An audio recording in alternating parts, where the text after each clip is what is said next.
আজকে আমি রেসিপি আপনাদের সঙ্গে শেয়ার করেছি ডাল পরাঠা। দেখুন ডাল পরাঠার ভেতরটা দেখুন কতটাই সুন্দর, দেখতে যতটা সুন্দর খেতে অতটাই টেস্টি। আপনারা কিন্তু বাড়িতে একবার ট্রাই করতে পারেন। আর সঙ্গে রেখেছি শ্রীখণ্ড আর টমেটো সস। তো কেমনভাবে আমি বানিয়েছি পুরো ভিডিওতে গিয়ে দেখে নেওয়া যাক।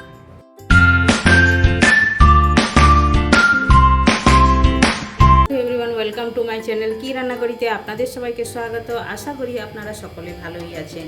তো আমি আজ ডাল পরাঠা রেসিপি আপনাদের সঙ্গে শেয়ার করব, যেটা খেতে কিন্তু খুবই টেস্টি হয়ে থাকে আর বানাতে একদম ইজি। তো কেমনভাবে আমি বানাবো পুরো ভিডিওটা আপনারা দেখতে থাকুন, আশা করি আপনাদের ভালো লাগবে। তাহলে চলুন শুরু করা যাক। এই যে দেখুন আমি নিয়ে নিয়েছি রসুন কোয়া, নিয়ে নিয়েছি কমসে কম 10-12টা কোয়া নিয়ে নিয়েছি। রসুনের কোয়া একটু বেশি লাগবে। আর কাঁচা লঙ্কা নিয়েছি 6 থেকে 7টি। আর এইটা হচ্ছে ছোলার ডাল। ছোলার ডালটা সেদ্ধ করে নিয়েছি, যে দেখুন সেদ্ধ করে নিয়েছি। ছোলার ডালটা এমনভাবে সেদ্ধ করতে হবে, যতটা জল দিবেন মাখো মাখোর থেকে একটু বেশি জল দিয়ে, আর ওটার জল ওটাতেই একদম মানে মেরে দিতে হবে জলটাকে। জলটা ফেলা চলবে না, ডালের মধ্যেই মানে শুকনো হয়ে যাবে। আর ডালটাও সেদ্ধ হবে, জলটাও শুকনো হয়ে যাবে, এমনভাবে জলটা দিতে হবে। ডালে একটু জল থাকা চলবে না। আর 1 চামচ জিরা নিয়েছি, ধনে পাতা নিয়েছি, এটাই হচ্ছে মশলা। আর লাগবে লবণ। আর নিয়েছি আমি আটা দিয়ে আমি পরাঠাটা বানাবো। তো 1 বাটি আমি আটা নিয়ে নিয়েছি, কমসে কম আধা কিলোর উপর হবে আটা। আপনারা আপনাদের হিসাবে নিয়ে নিতে পারেন। তো প্রথমে আমি কি করব, এই যে ডালটা সেদ্ধ করে নিয়েছি, ডাল, কাঁচা লঙ্কা, রসুন, ধনে পাতা আর জিরা একসঙ্গে এটা আমি পিসবো। প্রথমে ডালটা খালি পিষে নেবো। তো দেখুন আটাটা আমি মেখে নিয়েছি প্রথম, কারণ আটাটা মেখে 5 মিনিট একটু রেস্টে রাখলে খুবই ভালো হয়। আর আটাটা আমি লবণ আর একটুখানি তেল দিয়ে মেখেছি, বাস, আর কিচ্ছু নয়। এতে চিনি টিনি দেওয়া যাবে না। আপনারা যদি পছন্দ করেন দিতে পারেন, না হলে না দিলেও চলে। তো আটাটা এখন ঢেকে আমি সাইড করে দিচ্ছি। আর আমি যে এই ডালটা পিষে নেবো। ডালটা পিষার জন্য একটা মিক্সারের আমি জার নিয়ে নিয়েছি। আর এই ডালটা পিষতে গেলে একটু জল দেওয়া যাবে না, এভাবেই শুকনো করে একটু একটু করে পিষে নিতে হবে, খুবই ভালোভাবে পিষা হবে। তো ডালটা দেখুন পিষে নিয়েছি, এভাবেই শুকনো করে পিষে নিতে হবে। এই যে দেখুন এভাবেই করে। তো এটা আমি সাইড করে দিচ্ছি। আর এভাবে করে যতগুলো আমি ডাল নিয়েছি সবগুলো একটু একটু করে আমি দিয়ে পিষে নেবো। তো দেখুন সব ডালগুলো আমার পিষা হয়ে গেছে, ডালটাও সাইড করে দিলাম। এই মিক্সার জারে আমি কাঁচা লঙ্কা, রসুন আর ধনে পাতা যে রেখেছি এটাও আমি পিষে নেবো। এটা পিষতে গেলে এটাতেও কোনো জল দেওয়া যাবে না, এভাবে একদম শুকনো পিষে নিতে হবে। ধনে পাতা আর জিরা দিয়ে দিলাম, দিয়ে একসঙ্গে পিষে নেবো ভালো করে। তো দেখুন ধনে পাতা, কাঁচা লঙ্কা আর রসুন পিষিয়ে নিয়েছি, জিরা, এইটা এখন ডালের মধ্যে মিক্স করব, সবগুলো এটাতেই দেবো। তো দেখুন একটু জল না দিয়ে এভাবেই করে পিষা হয়। তো মশলাটা যে পিষে নিয়েছিলাম ওটা আমি নিয়ে নিয়েছি। এখন আমি দেব 1 চামচ ভাজা জিরের গুঁড়ো, মানে কাঁচা জিরাও দিয়েছি, ভাজা জিরের গুঁড়ো দিলে আরও একটু টেস্টটা ভালো হয়। তো আমি যেন ভাজা জিরের গুঁড়ো দিলাম। আর দেব স্বাদ মতো লবণ, স্বাদ মতো লবণ দিলাম, দিয়ে এটা হাতের সাহায্যে ভালো করে মেখে নেব। একদম সুন্দর করে মেখে নিতে হবে, সব জায়গাতে যেন মশলাটা যায়, তাহলে তো পরাঠাটা খেতে ভালো লাগবে। আর এইভাবে আপনারা বাড়িতে একবার ট্রাই করতে পারেন, খুবই একটি টেস্টি পরাঠা আপনাদের সঙ্গে শেয়ার করব আমি। আপনারা বাড়িতে বানান আর কমেন্ট করে আমায় বলবেন আপনারা কোথায় থেকে ভিডিও দেখছেন। কমেন্ট করুন আপনারা, আর আমার ভিডিও আপনাদের কেমন লেগেছে তাও কমেন্ট করে বলতে পারেন। আর ভিডিও যদি ভালো লেগে থাকলে আপনারা একটু শেয়ার করুন, সাবস্ক্রাইব করুন যারা নতুন আমার চ্যানেলে দেখছেন। দেখুন এভাবেই করে মাখতে হবে ভালো করে।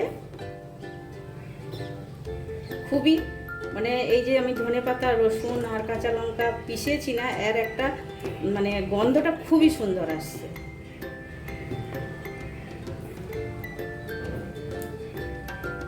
তো সব মাখানো হয়ে গেছে, এটা এখন সাইড করে দিই। তো আটাগুলো মাখা ছিল ওগুলো আমি লিচি কেটে নিয়ে নিয়েছি। তো কেমন করে বেলবেন আর ভেতরে কেমনভাবে পুরটা ভরা হবে আমি দেখিয়ে দিচ্ছি। দেখুন এভাবেই একটা গোলা নিয়ে বাটির মতো বানিয়ে নিতে হবে।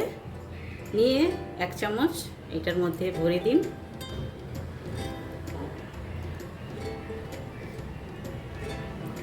যতটা লাগবে ওই হিসাবে ভরে দিয়ে এভাবেই করে চেপে চেপে মুড়ে দিতে হবে।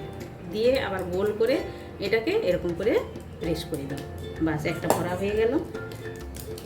এইবার হাতের সাহায্যে এভাবে করে একটু চাপটা করে দিতে হবে। আর একটুখানি গুঁড়ি নিলাম, উপর থেকে একটু দিলাম, দিয়ে প্রথমে আপনারা এভাবে একটু বড় করে গোল করে নিতে হবে, তারপরে বেলবেন, তাহলে দেখবেন ফেটে বেরিয়ে যাবে না, বেললে একটুও ফাটবে না। অনেকের বেলতে পারে না যে বাইরে চলে যায়, কিন্তু বাইরে যাবে না। আর একটু মোটা মোটা করে মানে পরোটাটা ভাজলে খেতে খুবই ভালো লাগে।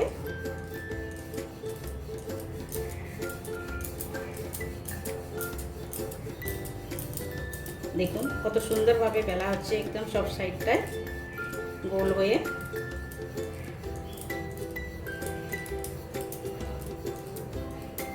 তো দেখুন বেলা হয়ে গেছে, আমি ওইদিকে তাওয়াও রেখে দিয়েছি, এখন এটা ভেজে নেবো।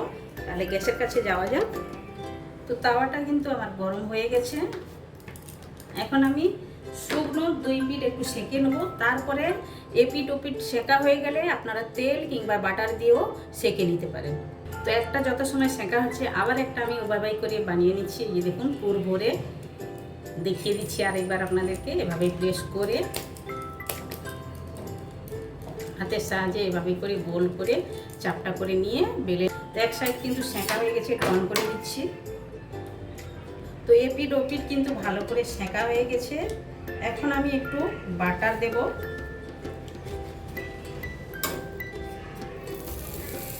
দেখুন বাটারটা এভাবে চারিদিকে ঘুরিয়ে ঘুরিয়ে দিয়ে দিতে হবে। আর উপর সাইডটাও দিয়ে দিলাম।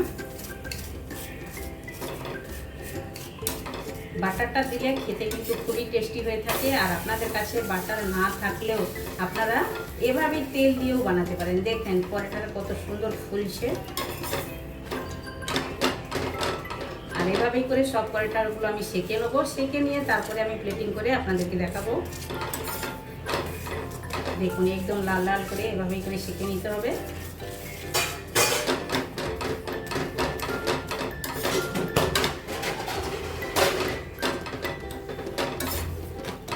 তো দেখলেন তো কত সুন্দরভাবে সেঁকা হয়ে গেছে এভাবেই করে। তাহলে চলুন সবগুলো সেঁকে নিয়ে আমি ফিরে আসছি আবার। তো আপনারা দেখুন ডাল পরোটাটা কিন্তু আমার একদম রেডি হয়ে গেছে। আর এভাবেই করে আমি দেখুন কতগুলো বানিয়েছি। আপনারা বাড়িতে কিন্তু এভাবে ট্রাই করতে পারেন। এটা আপনারা টমেটো সসের সঙ্গেও খেতে পারেন, টক দইয়ের সঙ্গেও খেতে পারেন, কিংবা মিষ্টি দইয়ের সঙ্গেও খেতে পারেন। আমি কিন্তু সস রেখেছি, আর এটা রেখেছি শ্রীখণ্ড। আমার কাছে মিষ্টি দই নেই, শ্রীখণ্ড রেখেছি। শ্রীখণ্ডটা খানিকটা দইয়ের মতোই খেতে লাগে, মিষ্টি দইয়ের মতো খেতে লাগে, খেতেই কিন্তু খুবই টেস্টি হয়ে থাকে। আর দেখুন এইভাবে করে পাওয়া যায় বাজারে শ্রীখণ্ড।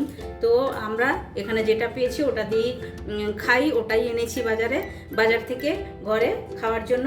তো আপনারা এভাবে করে কিন্তু একবার বাড়িতে ট্রাই করতে পারেন। মিষ্টি দইয়ের সঙ্গে তো খুবই ভালো লাগে, যারা টক দই পছন্দ করেন টক দইয়ের সঙ্গে খাবেন। আচারের সঙ্গেও অনেকে খায়, টক আচারের সঙ্গেও খায়, মিষ্টি আচারের সঙ্গে খায়, যেটা আপনাদের ভালো লাগে আপনারা ট্রাই করতে পারেন। তো আর একটু আমি ভেঙে আপনাদেরকে দেখাচ্ছি। দেখুন ভেতরটা দেখুন কতটাই সুন্দর হয়েছে, একদম সব পরোটাগুলো ফুলে যায় এভাবেই করে। তাহলে চলুন আপনারা একবার বানান, খান, কমেন্ট সেকশনে গিয়ে কমেন্ট করে আমায় বলুন আপনাদের এই ডাল পরোটা রেসিপিটা কেমন লেগেছে। ভালো লেগে থাকলে লাইক শেয়ার কমেন্ট করবেন। যারা এখনও পর্যন্ত চ্যানেলটি সাবস্ক্রাইব করেননি প্লিজ চ্যানেলটি সাবস্ক্রাইব করে নেবেন। বেল আইকন অবশ্যই প্রেস করবেন, তাহলে নিত্য নতুন রেসিপি আপনারা সঙ্গে সঙ্গেই দেখতে পাবেন। আবার দেখা হচ্ছে নতুন কোনো রেসিপির সঙ্গে। সবাই ভালো থাকবেন, সুস্থ থাকবেন। আপনারা আপনাদের কিমতি টাইম আমায় দেওয়ার জন্য আপনাদেরকে অনেক অনেক ধন্যবাদ।